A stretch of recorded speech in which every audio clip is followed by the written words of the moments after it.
I'd like to introduce Mike Fitzpatrick, the Executive Director of NAMI National, former state legislator in Maine, so he understands the political process, and he's been Executive Director now for 4 years, and I'm sure that he's going to enlighten us and give us some provocative things to think about. Thank you, Ryan. I'll put this away. Does this work? Good morning.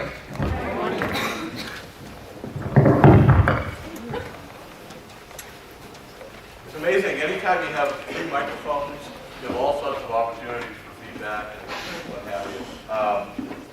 I also came in about the same time Pete did, so I'm sort of working on Eastern time. So if I seem groggier than usual, Gary. I want to thank NAMI Montana for inviting me. My staff has told me for years that one of the go-to state conventions is really the NAMI Montana convention. And I'm not saying that just because I'm here.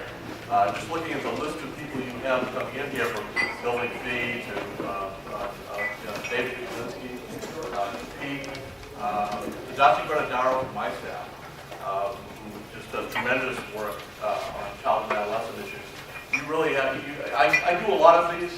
I fly around the country. I've been to Nebraska recently and Mississippi, and I'm going to Iowa shortly. And I'll tell you, just the number of people you have attending this convention, the quality of the workshops and the speakers, you just, terrific job, just really a terrific job. I also want to tell you that although I work in Washington, D.C., and I run a national association, the National Office for the National Alliance on Mental Illness, I do live in Maine, and I have some sensitive issues here. I do live in a 165-year-old farmhouse where we recently saved the barn from falling over. And when I wake up in the morning, when I'm back in Maine, I hear chickens. And I do have a pickup truck out in my field that's rusting away. So I just wanted to let you know that even though I pinstripe suit what I look like, I work in the Beltway, I do have some sense of rural issues, and really the challenges that you have in a rural state to really create effective and accessible mental health services for people who work in rural areas. And I want to talk a bit about that later. I also was heartened when I listened to the weather forecast this morning, and they showed your weather next week, and they said the roads were icy this morning, and there was snow coming. And from the state of Maine, I can tell you that made me feel warm. So thank you for, but I'm glad it's not snowing today or tomorrow when I fly out. So thank you. I also, as a recovered politician, I want to talk a little bit about this being an election year. Election years I always saw as really, both as an advocate talking to legislators and then as a sitting politician. In my last term, I was the chair of the Health and Human Services Committee, House Chair in the Maine legislature. So I get to sit and have people like you come tell me what I should do. I know a couple things. I know that all legislators have 5 priorities when they're running for office. It's almost cookie cutter. You have 5 priorities, but they only really work on 1 or 2. Also, during election years, you get new governors, you get new politicians, you get freshman politicians. I always say to people, the rule of thumb as an advocate is stay away from the freshman politicians because they don't have any power. Well, what I always say is talk to the freshman politicians who you elect to your legislatures, to your county government, to your local government, to your school boards, because someday they can be governor. Someday they could be your congressman, they could be your senator. Someday they could be the committee chair, the committee of jurisdiction over your mental health system. So pay attention to them, because it's really educate, educate, educate. These days, politicians don't tend to stay in your legislatures as long. They turn over more than they used to really in the old days. So it's really a tremendous opportunity to create a sense of urgency. And of the 500 people who are attending this convention, that's a large group of people. It's a block of people that if you really focus on educating your incoming legislators, your new legislators, and doing the work you've always done with the people who have been in power for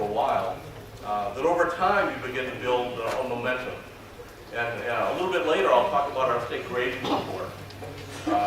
Some of you know the grade that Montana got. And I'll talk about that and what that really means and what it doesn't mean. But what I know in the B states, the states that actually graded out a B minus or B, is what you saw over time was momentum. Continuity in your legislature, continuity in your mental health authority, continuity on the advocacy front, sort of a drumbeat over 10 or 15 years, sort of slowly build your system. You don't build a quality mental health system overnight. A legislature can destroy a system over a couple of years, but you don't build a system overnight. It takes you 10 years to gradually put together the pieces. It's a little bit of what Gary was alluding to. There's not a whole lot of new money in this country. That's one of the things to think about. There's not a whole lot of federal money coming to the states these days. Federal money is being spent elsewhere. So what you have to do is look at every dollar to spend on mental illness in Missouri and spend it smart. Oh, Montana. The plane brought me off. So enough of that.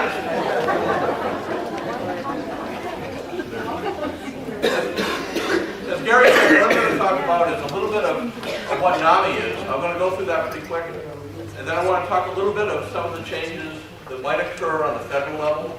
And then I want to talk about Montana in the state grading report and really sort of how you grade it out, some of the suggestions we have for the future, what best practices are, sort of nationally, and then some of the things you're doing currently that we believe is sort of tracking you in a good direction. And then we'll have some time at the end for questions.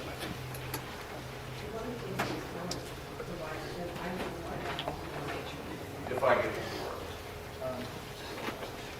There we go. NAMI is a national organization. It's been around for 27 years. It has a national office in Arlington, Virginia, which is right over the bridge from Washington, D.C.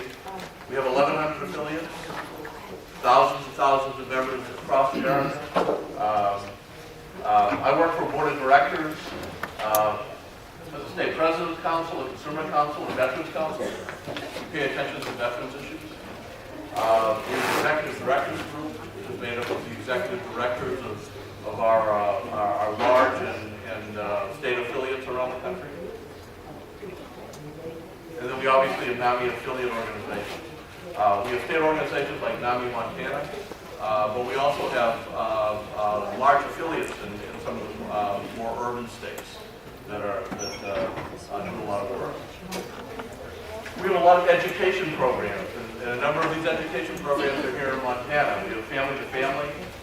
Over 120,000 people in America are taking the Family to Family course. How many people here are taking Family to Family? How many people teach it? Yeah, I mean, this course, I took it 10 years ago. Whereas Berlin first put the course together, I was the director of NAMI Maine, and it didn't have a name. You sort of field tested it in Maine because we were next to Vermont.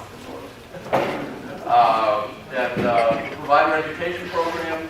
We're in the process of rolling that out in 5 additional states this year. We have an underwriter, which is a training program for service providers. Our peer-to-peer program, In Our Own Voice, we have here in Montana. Excellent consumer run focus program. Hearts and Minds, and I'll talk about that in the panel this afternoon, or this morning, or today. One of the emerging issues, if you look at some of the recent research done, is people with serious mental illness die 25 years sooner than the average population. Because of the impact of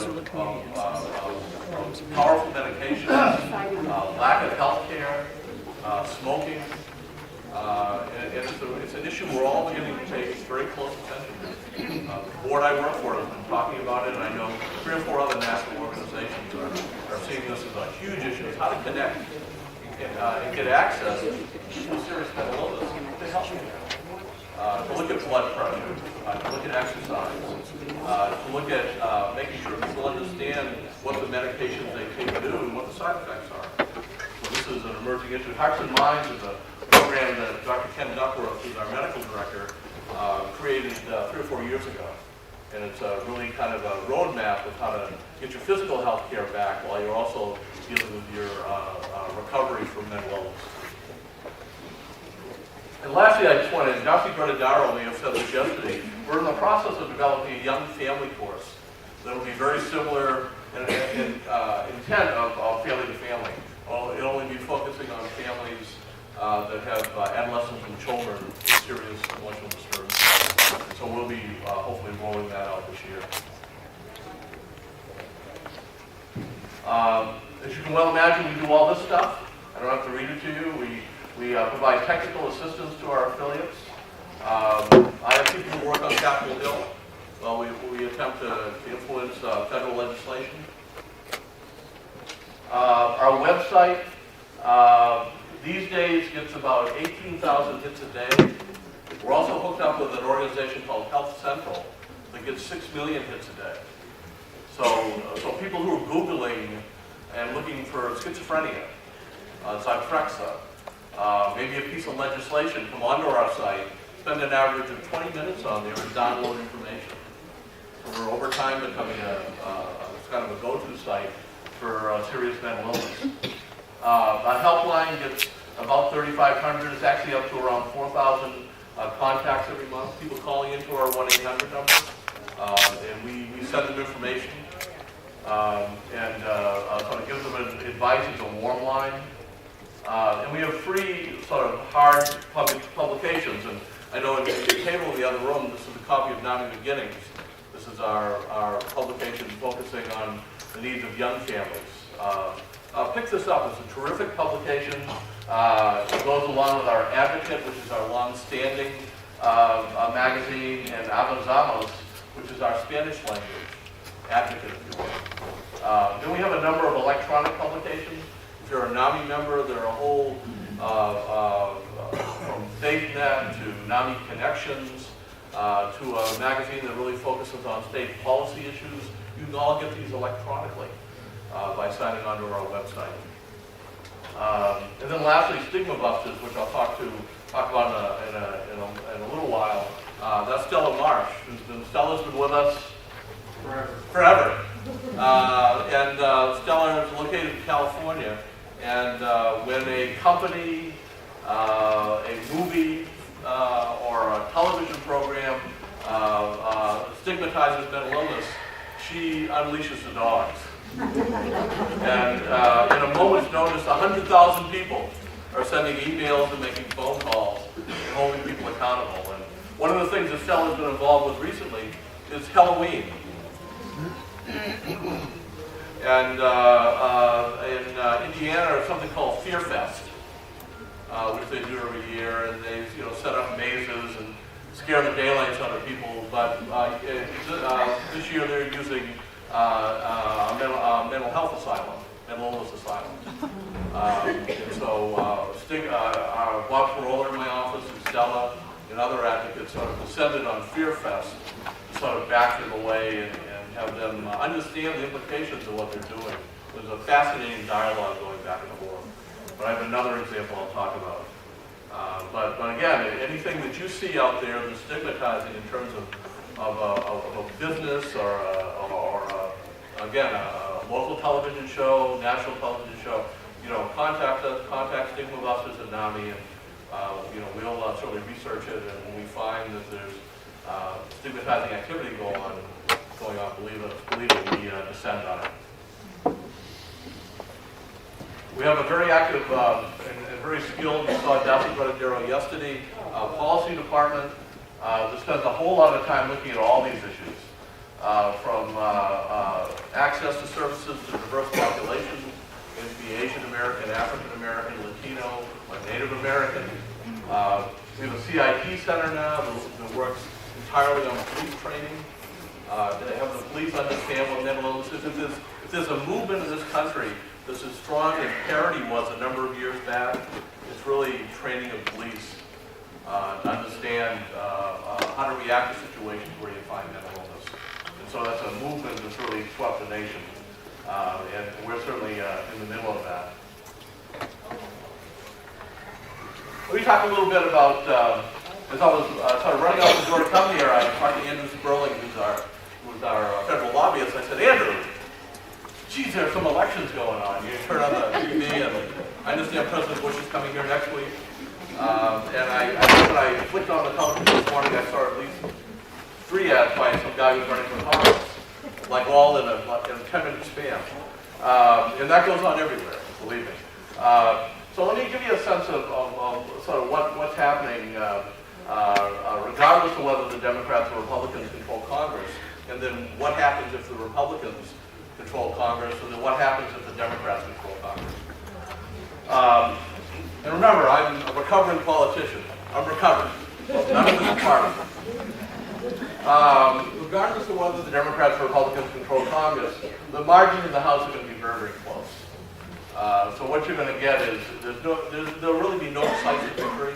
If the Democrats get the House back, it's still going to be very, very tight. The reality is that whatever happens, President Bush will become a lame duck. The same way Clinton did, the same way all presidents do in their last 2 years, regardless of their performance. In the last 2 years, the Congress begins to turn its attention away from the president, and it's a little bit of self-preservation, but it's also the effectiveness of any president begins to lessen as their term kind of winds down. So you're going to begin to see that with President Bush. The bottom line is you'll continue to see partisan bickering in Washington. No matter what anyone says when they run for office, or they say, I'm going to Washington to stop that partisan bickering. It ain't going to happen. Because it's too close. The numbers are too close. And neither party is going to have a sufficient margin to really control the debate. If the Republicans continue in control, there'll be a continued effort on additional reforms to Medicaid, try to give the states more flexibility. The Deficit Reduction Act gives all states more flexibility to sort of recreate their Medicaid programs for better or worse. We think, in many cases, for worse.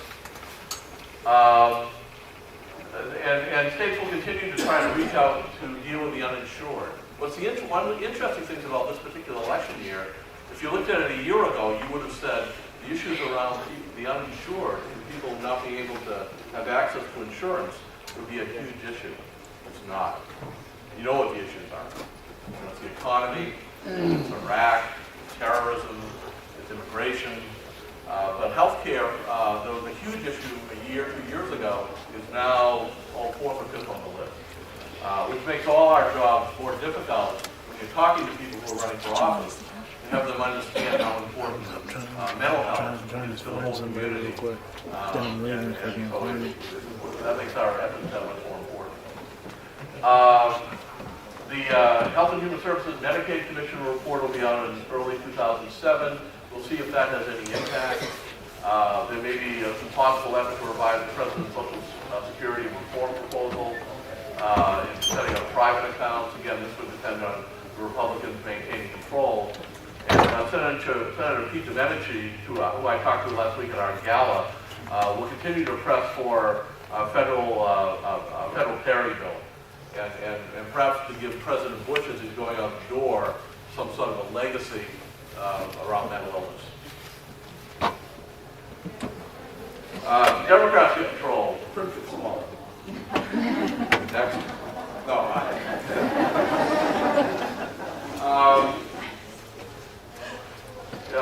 It gets interesting.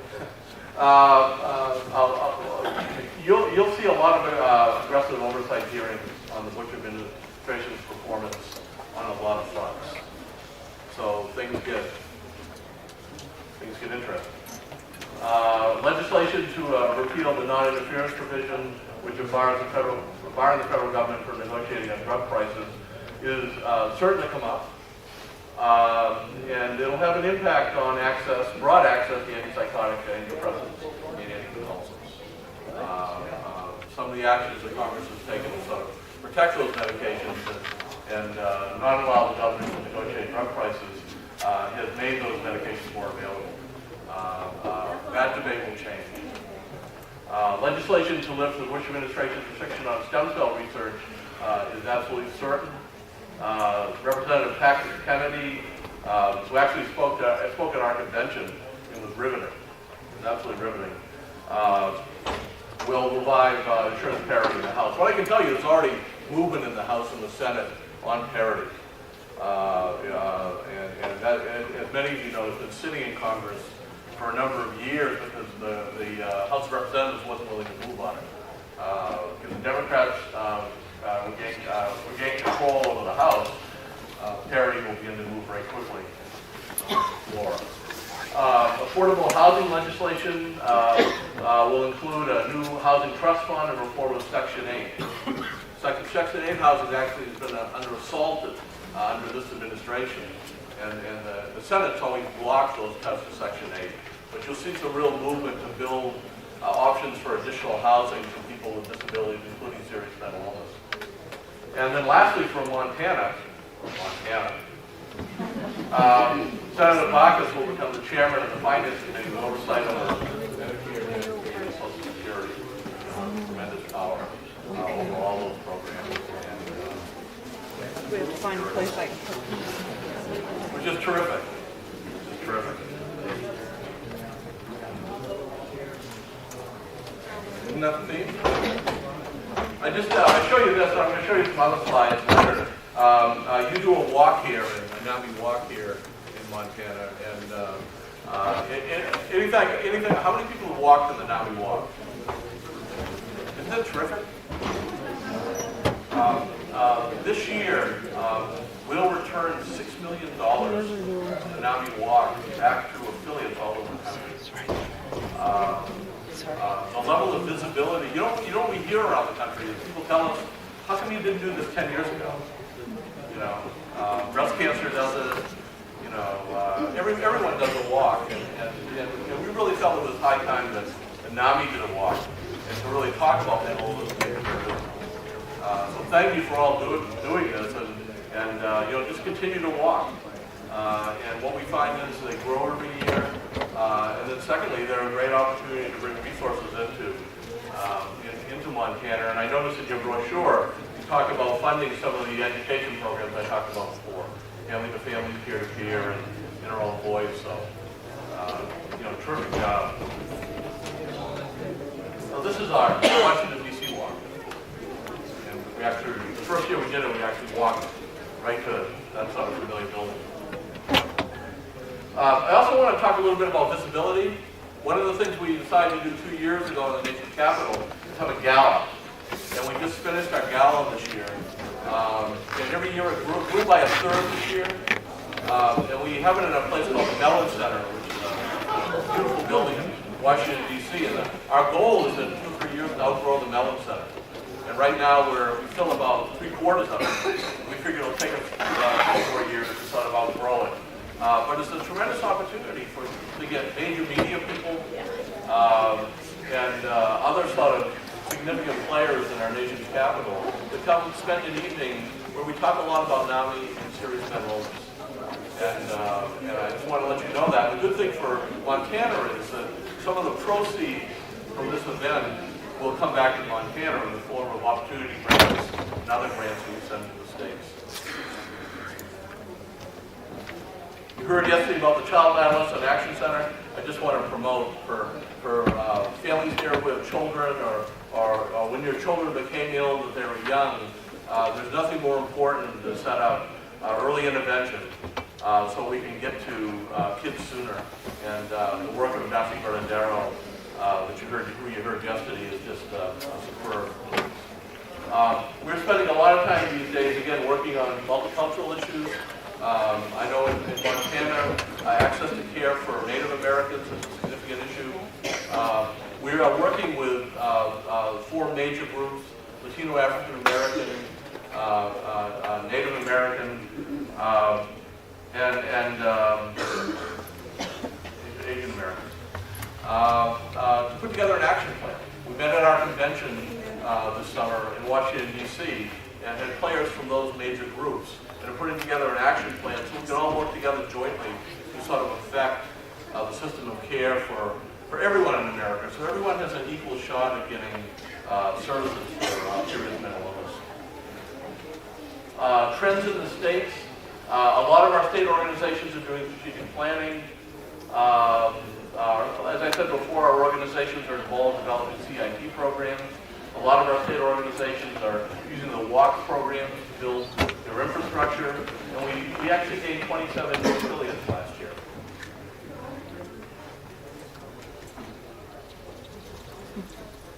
I use this a lot, and just because it was so graphic, and this is actually a few years ago, and it's just sort of reinforces Stella Marsh in California in our stigma busters. This was a terrific company in Vermont, kind of a publicly owned company that produced cute little teddy bears that you could buy at Valentine's Day and at Christmas and for your anniversaries.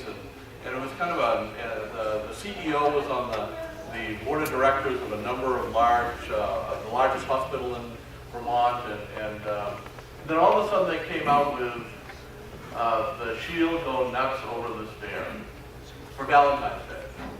Now what made this even more onerous for us was that you could actually buy the straitjacket separately to put on other bears that you might own. This was a company that we then reached out to and said, hey, wait a minute, we can't do this. These are very intelligent people, very involved in their community. And they said, okay, we won't do it anymore. Let us just sell out our stock. We promise not to do it again. That didn't seem like a great idea. And so our affiliate on the ground in Vermont worked with us, and the whole state organized. The governor got behind it, the legislature got behind it. The largest hospital in Vermont, Fletcher Allen, tossed the CEO of this company off their board, and then they went private. But I think the takeaway on this is the whole community kind of got this. You know, once it was brought public, they understood how stigmatizing this was. And basically things like this simply shouldn't happen, and communities do rise up and say, you just can't do this anymore. This is an example of some of our work on stigma. So the national average is a D. If you go to your heart surgeon and outside of his or her door, there's a plaque out there that says, I got a D. It should make you uncomfortable. So if you're thinking a D or F or a C minus or a C, all of us got C's or D's or F's in school, and it's the same criteria. We used blinded grading. What we did is over a 3-year process is gather common data on all 50 states in the district, and then use graders who didn't see the states that they were grading. All they saw was the information from them. Okay? So this was absolutely not NAMI sitting in our bunker in Arlington, Virginia, saying, Montana gets an F, Vermont gets a D. We didn't do that. It was a very thoughtful, sort of drawn-out process that we actually think held together pretty well. We got the information from responses from mental health agencies, public information, interviews with consumers, families, and others. We did fact-checking. If your mental health authority told us something, and we said, I don't know, we actually did fact-checking. Then we did a consumer and family test drive, which I'll talk about in a second. And as I said before, our grades were based on 39 criteria. Let me just walk through a few of those. We looked at whether there was what your Medicaid formulary did in terms of access to antipsychotics. We looked at your state mental health authority and Medicaid department's cooperation.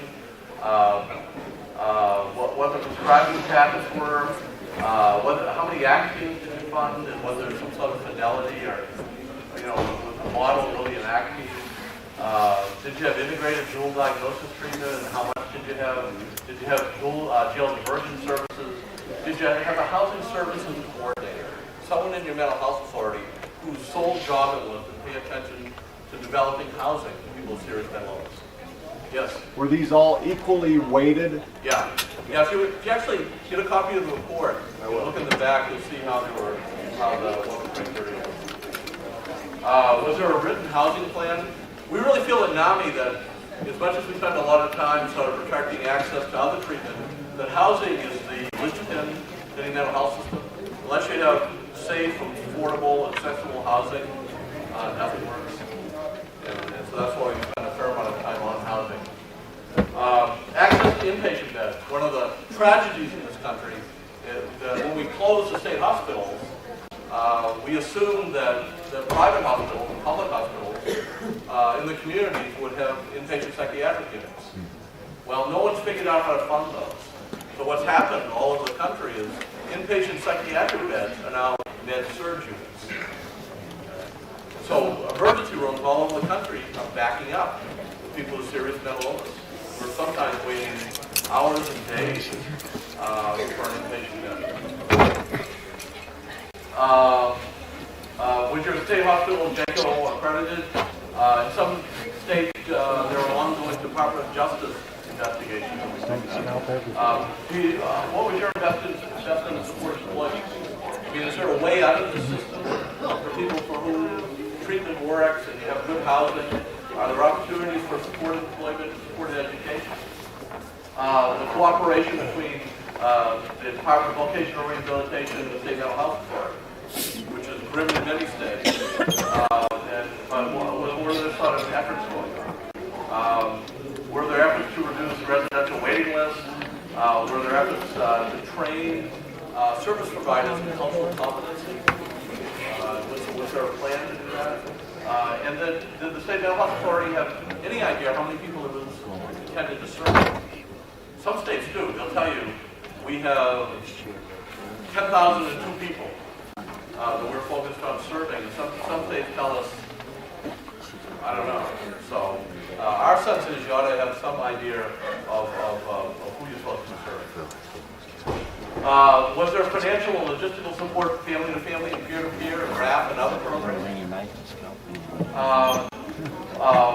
Did the state prioritize services to people who were the most ill?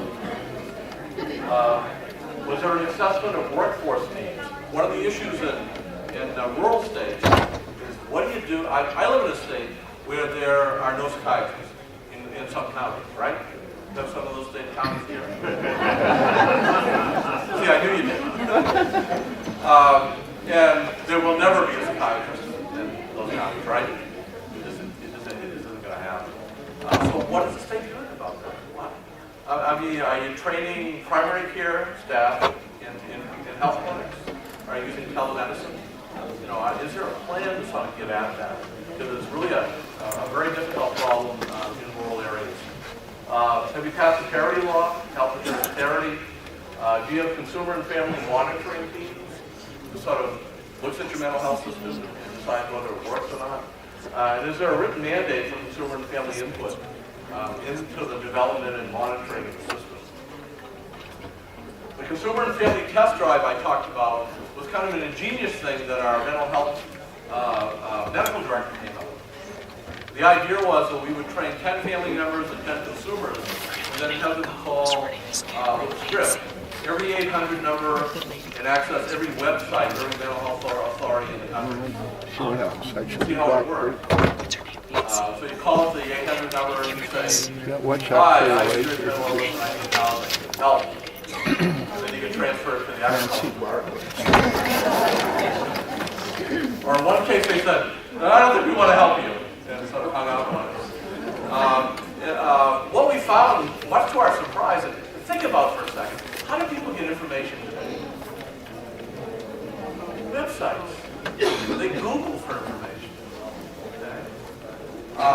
And so many states just hadn't paid attention to their websites. So you Googled onto them, and they were incomprehensible. Oh, they were way out of date. This is the only part of the state ratings report that we had to have a scale.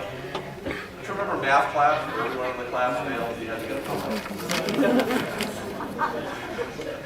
That was the only thing we had to have a curve. We had to have a curve because states did so badly here The good thing is the number of states have contacted us and said, well, what are the good states? What are the states that had good 800 numbers and had good websites? Can you put us in contact with them? So we've been kind of a linking source for states who really, and the commissioners don't know this. You know, the commissioners and your people paying attention to mental health systems are so busy. I mean, they're not looking at their websites. So this is a good opportunity for them to say, hey, wait a minute, this is our link to the public. You know, we got to do that. Montana. What we saw in the Montana report was a lack of acute care beds. That's a national problem. It's not just your problem. Then when someone becomes ill, getting them into a hospital bed out of an emergency room is an incredible task sometimes, and creates a level of danger and risk that's simply unacceptable. The lack of community crisis beds. In rural states, people have to travel hours and hours and hours and hours to finally get services. And again, that increases the level of risk and danger, both for the person with serious mental illness and their families. The lack of appropriate care stresses the emergency rooms and law enforcement. Not a big surprise. If you can't find services, or services hours and hours away, it falls on the local police and your general hospital emergency rooms to provide that care. The Youth for More jail diversion programs, lack of service for Native Americans, and workforce retention.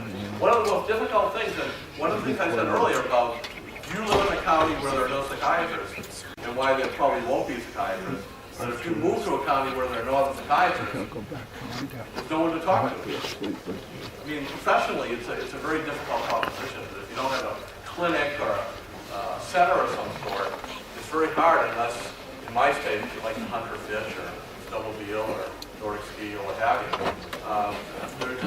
It's hard to get someone to. We have counties in Maine that have incentive programs to get medical practitioners to come in, but they usually last, a year or two. And then you're replacing them. And that's just a kind of an ongoing challenge. So that's what we saw is really the deficits. What we saw as strengths and things to really build on is since the grading report was published, you funded state pricing grants. We look at CIP, peer support, additional beds, and other services. These are all the things I'm talking about. These are the glue that begins to glue the system together. It takes the risk away from the police who are on the front line. It provides self-care for consumers. Ultimately, people need to know how to take care of themselves and manage their own illnesses. Additional beds and other services. This is similar to what happened in Kentucky because of the grading report. What happened in Kentucky is the governor and mental health commissioner sort of winced when they got their grade. And the commissioner of mental health in Kentucky stood up the morning the report was released and said, next time we want to be. Okay? And so what he did was he went to the governor and said, give me $2 million and let me build a bridge between acute care and caseworkers in the community. And create programs that diverted people from emergency rooms. So he got $2 million up front, and the governor says, give me some outcomes, and if this works, I'll give you $2 million next year. Okay? That's how you use a report like this, is fill the holes in your system, build on what you already do well, and take it to your policymakers and create a roadmap for them.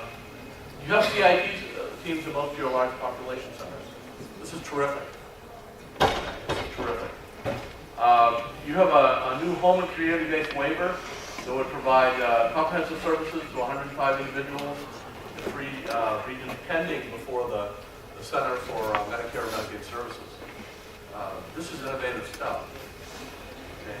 And if this is approved, this again gives you a model to begin to build on. Build the linkages in your system that you need to sort of create a state-of-the-art system. And you have 5 ACT teams operating. Build on those. When you're talking about diverting people, keeping people out of emergency rooms, keeping people out of very expensive hospital beds, it's really ACT teams that are proven nationally to do this. This is one of the few innovative programs that managed care companies like to fund. Isn't it interesting? Now, managed care companies, as a rule, don't fund things that they believe don't work. Managed care companies spend their whole time looking at outcomes. You know? And actions are one of the things they like, because it's been proven over and over again that you can provide services right where people are. You can go to people's homes, to their apartments, to their rooms, to help them sort of manage their mental illness. You're one of 17 states to apply for a demonstration project under the Deficit Reduction Act to provide alternatives to residential care for children. Hopefully you get this, because too many kids find themselves in residential care because there are no services available or limited services for them in their homes and in communities. So sometimes they're shipped out of state, they age out, in other words, they turn 18, and then what happens? So this is important. Hopefully, again, this is funded. You're in competition for this. And then you've developed 3 service area authorities where you're bringing all the stakeholders to the table. I'll talk about this in a second, but this is very important. When we talk about consumer and family involvement, we don't talk about task forces or meetings like this where you have one family member and one consumer. You're talking about legitimate involvement by families and consumers in the planning, the implementation, and the management of outcomes in the system. This is a new world. And the only way you're ever going to get this system of care to work well is to get those people who are closest to the system at the table to create it, right? Come on. Is that right? All right. I know this is early.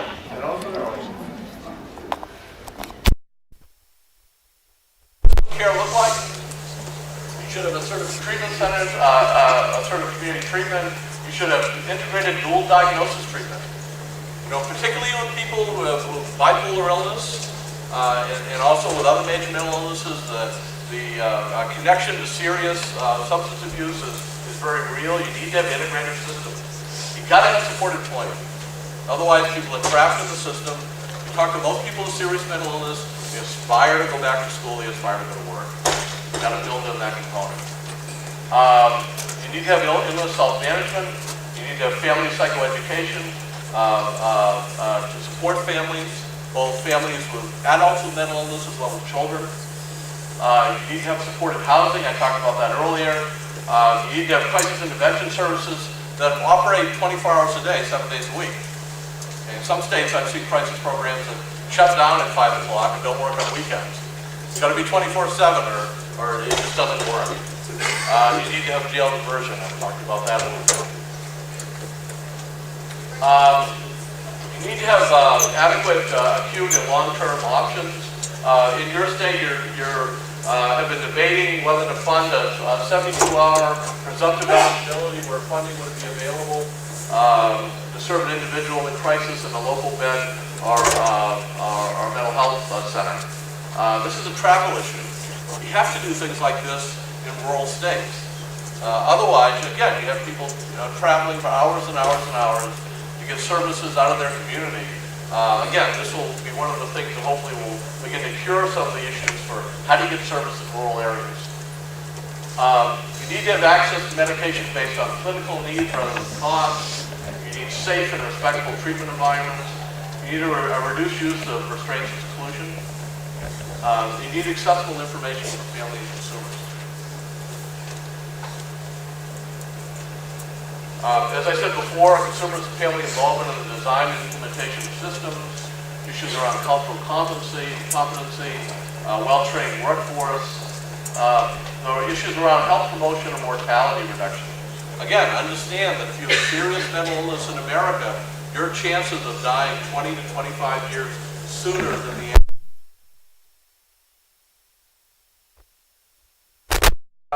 There's fascinating brand new research studies. Mostly, if we don't begin to put smoking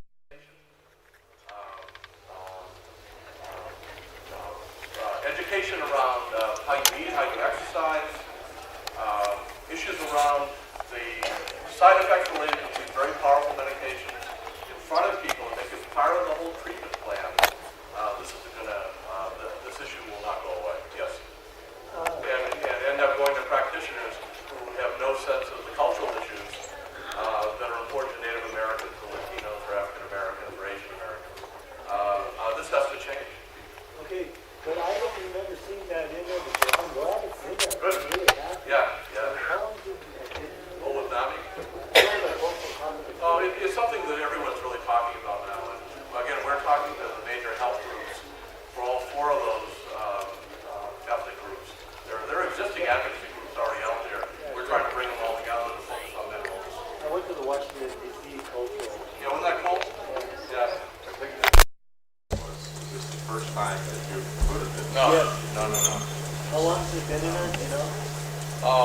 NAMI's been at this for 4 or 5 years? Yeah. Well, 4 or 5 years, not before. Okay, thanks. Yeah. Okay, so how do you improve your grade? How does Montana go from an F to a B next time? Some of the changes that you're already involved in, some of the grants you've submitted to the feds are all good movement forward. You're tracking in the right direction. You need to appreciate that. And as a group, you're moving the barge. So when NAMI comes back in 2 or 3 years and produces a second report, the opportunity for you to get a better grade is very apparent. But you need to continue to sort of move forward. So you need to invest in proven cost-effective practices. You need to look at housing. How accessible, affordable is housing for people? Do you have supported employment? How many ACT teams do you have? What's the staffing of those ACT teams? You know, do you have a psychiatrist involved? Do you have a psychiatric nurse? What do these teams do and how many people do they serve? You need to tie funding to performance and recovery. One of the things I know is you got to spend smart. My kind of northeast accent is smart.